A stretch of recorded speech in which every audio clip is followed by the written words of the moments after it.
प्रिय दर्शकों नमस्कार। मेरे YouTube चैनल में आपका हार्दिक स्वागत है। मैंने अपनी पिछली वीडियोज़ में आपको अग्नि तत्व और पृथ्वी तत्व के बारे में बताया था। आज मैं आपको वायु तत्व के बारे में बताऊंगा।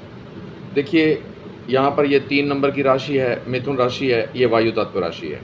यहाँ से 5वीं राशि गिनेंगे 1, 2, 3, 4, 5, ये भी वायु तत्व है।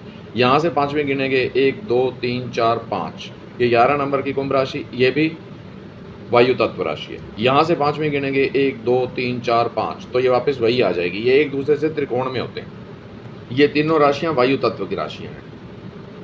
3 नंबर की मिथुन राशि के स्वामी बुध हैं, 7 नंबर की तुला राशि के स्वामी शुक्र हैं और 11 नंबर की कुंभ राशि के स्वामी शनि हैं। अतः इनमें इन ग्रहों के प्रभाव को देखा जाता है। देखिए, आप सभी को पता ही है कि हम सांस लेते हैं, ये वायु ही है। वायु से ही हम सांस लेते हैं और जिंदा हैं। यदि वायु ना हो तो हमारा जीवन भी संभव नहीं है। इसलिए वायु तत्व हमारे लिए अत्यंत जरूरी है। यही हमारे मानव जीवन को चलाता है। वायु तत्व के मुख्यतः 5 गुण होते हैं। नंबर 1 दौड़ना, नंबर 2 चलना, नंबर 3 गांठ बांधना, नंबर 4 फैलना, नंबर 5 सिकुड़ना। यदि किसी जातक की कुंडली में वायु तत्व संतुलित है तो वह आसानी से दौड़ सकता है, चल सकता है और इस तरह से वह अपने सभी कार्यों को भी सहज ही पूर्ण कर लेता है। किसी कार्य को करने में आलस नहीं करता, वह उस कार्य को फटाफट कर लेता है और ऐसे उत्साहपूर्ण किए गए कार्यों में सफलता भी मिलती है। और गांठ बांधना से तात्पर्य यह है कि ऐसे व्यक्ति बातों को मन में ही रखते हैं। जो बातें ज़्यादा किसी को बताने वाली नहीं होती, उन्हें ऐसे लोग मन में ही रखते हैं। ऐसे व्यक्तियों को अपना कोई भी सीक्रेट काम दिया जा सकता है ताकि वे इन कार्यों को बिना किसी को बताए गोपनीय तरीके से कर सकें। इसके बाद हम बात कर लेते हैं फैलाव की। तो जिस तरह से हवा फैलती है उसी प्रकार वायु तत्व संतुलित व्यक्तियों का सामाजिक दायरा भी फैलाव लिए होता है। समाज में प्रसिद्धि, यश, मान, इज्जत ये सब बहुत जल्द प्राप्त कर लेता है क्योंकि इनका कम्युनिकेशन स्किल बहुत अच्छा होता है, जिसके कारण ये अपनी बातों से किसी व्यक्ति को भी कन्विंस करा देते हैं। और जो लोग दूसरों को कन्विंस कराने की क्षमता रखते हैं तो इसलिए ये लोग बिजनेस में भी कामयाबी प्राप्त करते हैं। इनका बिजनेस बहुत ग्रो करता है। वायु से हम बल और गति को भी देखते हैं और इस तरह से वायु तत्व से हम शरीर की सभी तरह की गतियों का भी विचार करते हैं। चाहे वह हमारे शरीर के अंदर ब्लड की गति हो, ब्लड का सर्कुलेशन हो, हमारे दिमाग में विचारों की गति हो या हमारे शरीर के अंदर अन्य तरह की गतियों का विचार हम इसी वायु तत्व से ही करते हैं। अब आगे चलें और नंबर 5 वाले सिकुड़न गुण की बात करें तो मानव जीवन में इससे हम यह विचार करते हैं कि कई बार वायु तत्व प्रधान व्यक्ति समाज में अपना फैलाव तो कर लेते हैं, मान, यश, इज्जत इन लोगों की बहुत हो जाती है, परंतु कई बार अचानक ये कोई ऐसा कार्य कर बैठते हैं जिससे ये लोग अर्श से फर्श पर आ जाते हैं। यही सिकुड़न की व्याख्या है। वायु तत्व प्रधान व्यक्ति खुले रहना चाहते हैं, उनको फ्रीडम चाहिए, किसी के प्रेशर में वो काम नहीं कर सकते। ये लोग स्वतंत्र विचारों के होते हैं, ये किसी की दखल अंदाजी पसंद नहीं करते।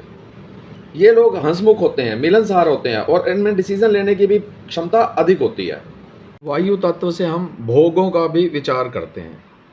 अब हमारे जीवन में जितने तरह के भी भोग होते हैं, चाहे वो खाना खाने का भोग हो, चाहे वह घर की सुख सुविधाओं का भोग हो, अपनी अच्छी गाड़ियों में घूमना यह भी एक भोग है। तो इस तरह से हमारे जीवन में जितने तरह के भी भोग हैं, उन भोगों को भी हम इसी वायु तत्व से ही देखते हैं। जिसका वायु तत्व संतुलित है तो वह जीवन के सभी भोगों को भोगता है, अच्छे से भोगता है। कई बार व्यक्ति के जीवन में पैसा तो होता है, पृथ्वी तत्व के कारण पैसा तो आ जाता है, लेकिन वह उस पैसे का भोग नहीं कर पाते, उसका आनंद नहीं ले सकते। पैसा होते हुए भी वह ज़्यादा खुश नहीं रहते। और कई बार आपने देखा होगा कि कुछ लोगों के पास पैसा ना होते हुए भी वह दुनिया के सारे भोग भोग लेते हैं। तो इस तरह से हम भोग का विचार भी इसी वायु तत्व से ही करते हैं। यदि किसी व्यक्ति में वायु तत्व असंतुलित हुआ तो वायु तत्व के असंतुलन से हमारे शरीर में जहाँ भी वायु इकट्ठी हो जाएगी वहाँ हमें दर्द बना रहेगा। चाहे वह जोड़ों का दर्द हो, पेट में गैस बनती है वो भी वायु से ही बनती है, और भी अन्य प्रकार के वायु तत्व संबंधित रोग हमें घेर लेते हैं। जिसका वायु तत्व संतुलित ना हो उसका कम्युनिकेशन स्किल भी अच्छा नहीं होता, और कम्युनिकेशन स्किल ना अच्छा हो तो उसका बिजनेस भी ग्रो नहीं कर पाता।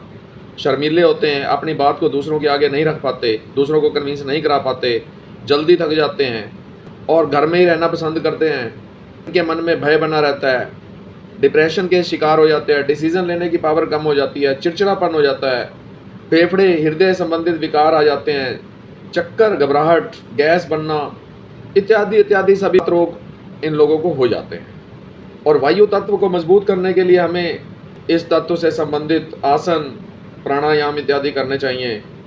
जैसे पवन मुक्तासन है, अनुलोम विलोम है, गहरे श्वास लें, एसी कूलर इत्यादि में ज़्यादा समय व्यतीत ना करें, खुली हवा में रहें, खुली हवा में ज़्यादा से ज़्यादा रहें और अपने अनाहत चक्र को मजबूत करें। इनके रत्न इत्यादि धारण करके भी वायु तत्व को मजबूत किया जा सकता है। मुझे उम्मीद है ये आपको वायु तत्व के बारे में संक्षेप में जो मैंने बताया वह समझ में आ गया होगा। अगर हम इसकी व्याख्या करने बैठे तो बहुत लंबी व्याख्या हो जाएगी, वह इस छोटी सी वीडियो के माध्यम से संभव नहीं है। अगर ये मेरी वीडियो आपको अच्छी लगी हो तो कृपया इसे लाइक करें, शेयर करें और मेरे चैनल को सब्सक्राइब करें। धन्यवाद।